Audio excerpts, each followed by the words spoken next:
Most people think banks exist to protect their money. That's only partly true. Public banks are designed to sell. Private banks are designed to protect. That difference explains why wealthy clients use entirely different systems than everyone else.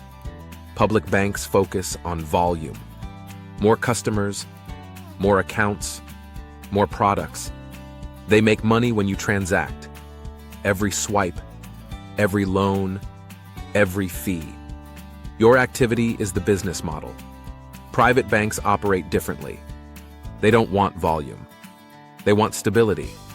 Their clients aren't measured by how often they move money, but by how little goes wrong. Private banks don't advertise. They don't compete for attention. They select clients quietly. Selection reduces risk. Risk reduction is more valuable than growth when large sums are involved. Public banks sell standardized products, savings accounts, credit cards, retail investments. Private banks build structures, holding companies, asset allocation frameworks, multi-jurisdiction strategies, not to impress, but to reduce exposure. Exposure is expensive. Public banks encourage visibility. Statements, apps, notifications. Activity creates engagement. Engagement creates fees.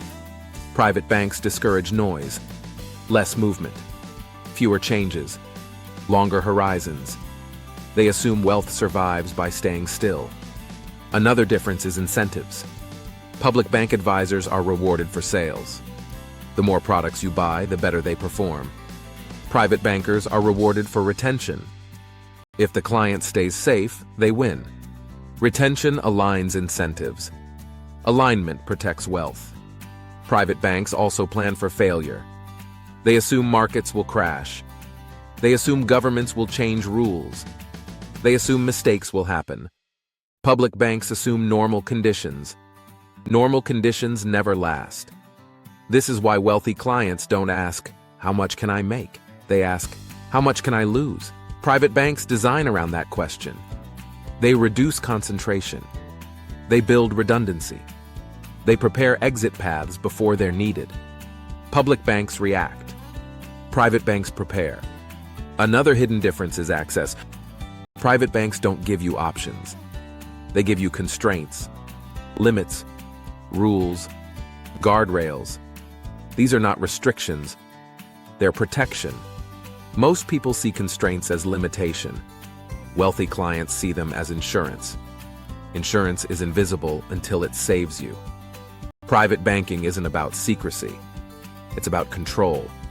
Control over risk. Control over exposure. Control over time.